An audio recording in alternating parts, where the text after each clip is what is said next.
Hello everyone, मैं मुकुल अग्रवाल आपका आप ही के यूट्यूब चैनल में स्वागत करता हूं। आज की बड़ी खबर से पहले एक गाना गाने का बड़ा मन कर रहा है एंड आई होप आप लोगों ने भी वो गाना सुना होगा। पैसा पैसा करती है क्यों, पैसे पे तू मरती है। राइट, सुना है ना? इतना ही काफी है मेरी गंदी सी आवाज के लिए। तो एग्जैक्टली आज की खबर कुछ ऐसी है, पैसा पैसा पैसा। तो केंद्र सरकार, सेंट्रल गवर्नमेंट आईटीसी और एक्सिस बैंक में अपनी हिस्सेदारी को बेचकर 22,000 करोड़ रुपए जुटाना चाह रही है। अब खबर के लिए चैनल को सब्सक्राइब कर ले, नए लोग बेल आइकॉन का बटन प्रेस कर ले, जिससे हर एक इंफॉर्मेशन आपको मिलती रहे। और सबसे मजे की चीज, सिर्फ पैसे जुटाना ही नहीं चाह रही है, उन्होंने एक डेडलाइन भी कुछ तय की है। वो है इस हफ्ते के अंत तक या अब अगले हफ्ते के शुरुआत में इस ट्रांजैक्शन को कंप्लीट कर देने की उम्मीद है और वो बल्क डील के थ्रू होगा। अब आप कहेंगे ये बल्क डील क्या होता है? तो बल्क डील पे मैंने ऑलरेडी वीडियो बना दी है। वीडियो के सेक्शन में जाके बल्क डील सर्च कीजिएगा, आपको पता चल जाएगा बल्क डील क्या होता है। और बल्क डील होगी तो वहां पे उसकी लिंक भी दी है सर्च करने की, आप सर्च कर सकते हैं। अच्छा लगा? कंप्लीट। चलिए, तो अब चक्कर क्या है? तो गवर्नमेंट जो गवर्नमेंट जो स्टेक होल्ड करती है through specified undertaking of unit trust of India, जिसको SUUTI कहते हैं। तो एज पर 31 मार्च 2020 का जो डेटा है उसमें आईटीसी में 7.94% का होल्डिंग है और एक्सिस बैंक में 4.94% का होल्डिंग 4.69% का होल्डिंग है। और अगर ट्यूसडे की क्लोजिंग के आधार पे हम सोचें कि अगर गवर्नमेंट ट्यूसडे की क्लोजिंग के आधार पे बेच दे तो गवर्नमेंट को कितने पैसे आएंगे? तो रफली 22,000 करोड़ के पास गवर्नमेंट को आएगा। ठीक है, अब जहां तक एक्सिस बैंक और आईटीसी की बात करें, लास्ट में न्यूज के बाद हम लास्ट में चार्ट पे भी चलेंगे, बट एक रफली अगर बात करें तो आईटीसी लास्ट 3 मंथ में 53% गिरा है क्योंकि बैड लोन्स के कारण, और आईटीसी ऑलरेडी 19% गिर के हालत खराब चल रही है। उसकी भी वो भी चार्ट पे देख लेंगे। अब करंट फिस्कल ईयर की बात करें तो सरकार ने सरकारी कंपनियों में होल्डिंग की बिक्री से 2,10,000 करोड़ रुपए जुटाने की महत्वाकांक्षा पाली थी। करेक्ट, जिसमें से उन्होंने 90,000 रुपए की जो रेज है, LIC का जो IPO आने वाला था, जो अभी पेंडिंग है या जो भी कोरोना के कारण कह लीजिए जो भी है, वो उससे, और इक्विटी सेल इन IDBI से किया था। लेकिन फिर 2019-20 में जो डिसइन्वेस्टमेंट का टारगेट था 1.05 लाख करोड़ का, उसको घटाकर बजट में 65,000 करोड़ कर दिया गया। आई होप अगर आप हमारे चैनल को प्रॉपर फॉलो करते होंगे तो ये सारी खबरों से आप बिल्कुल रूबरू होंगे और बिल्कुल डिटेल में जानकारी होगी, क्योंकि उसको अब एक्सप्लेन करेंगे तो ये वीडियो बहुत लंबी हो जाएगी। तो टू द पॉइंट आते हैं।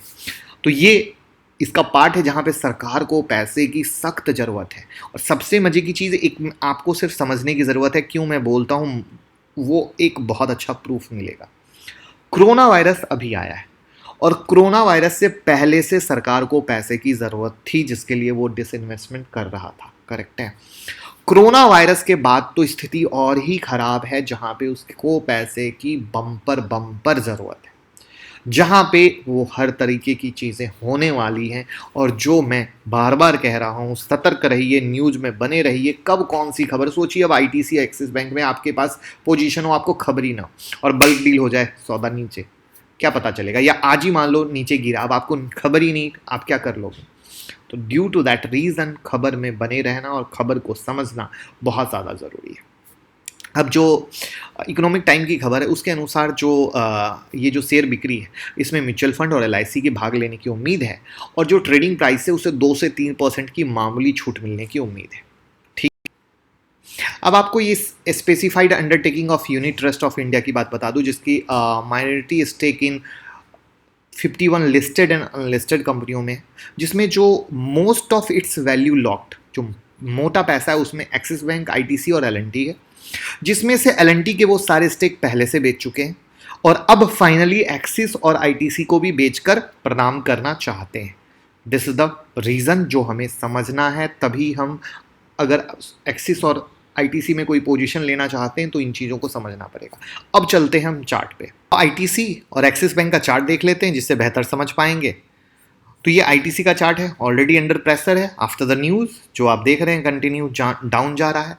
और जहाँ तक अगर हम लोग जैन मूव से बात कर लें, क्योंकि जैन का मूव देखना ज़्यादा बेहतर रहेगा, तो आप यहाँ पे देख पा रहे होंगे अराउंड 220 के हाई से इसने 134.60 का लो मारा था और उसके बाद तेज़ी में 193.75 का हाई मारा था, जिसमें अगर आप अभी बात करो तो जैसे कि हमें ये लगता है कि आराम से ये सब बल्क डील वगैरह के पास में ये वापस से पुराने सपोर्ट के पास आ सकता है।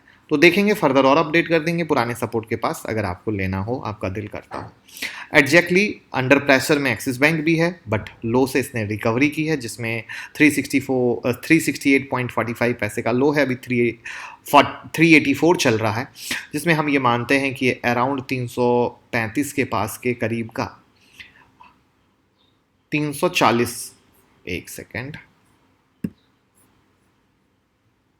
हाँ 340 के पास का इसका सपोर्ट होगा। तो देखते हैं फर्दर और कैसे क्या अपडेट होगी, वो हम आपको निफ्टी की वीडियो में, आप देखते हुए निफ्टी की वीडियो आती है उसमें हम आपको बता देंगे। जैसे कल हमने एशियन पेंट की एनालिसिस की, एसबीआई की एनालिसिस की, ऑपरेटर को दिखाया यानी रिलायंस की एनालिसिस की। तो इस तरीके से जो हमारी मंडे टू फ्राइडे की वीडियो आती है ना निफ्टी की, वहाँ पे हम आपको दिखा देंगे, जिससे आपको कोई प्रॉब्लम ना हो, फर्दर आपको कोई पोजीशन लेना हो, कुछ भी बनाना हो, उसमें आपकी हेल्प हो जाएगी। तो इन्फॉर्मेशन, खबर अच्छी लगी हो, लोगों के साथ शेयर कर दें, बेचारे किन्हीं की भी पोजीशन फंसी हो, कुछ भी बनाना चाहते हो, उनको गाइड हो जाएगा। बाकी 10 मई की क्लास ज्वाइन कीजिए, जिससे आप सीख पाएंगे कैसे इंट्राडे में, स्विंग में, इन्वेस्टमेंट में ट्रेड करते हैं, कब क्या देखना चाहिए, कब क्या नहीं देखना चाहिए। Thank you so much. Feedback share ज़रूर कीजिएगा। Thank you.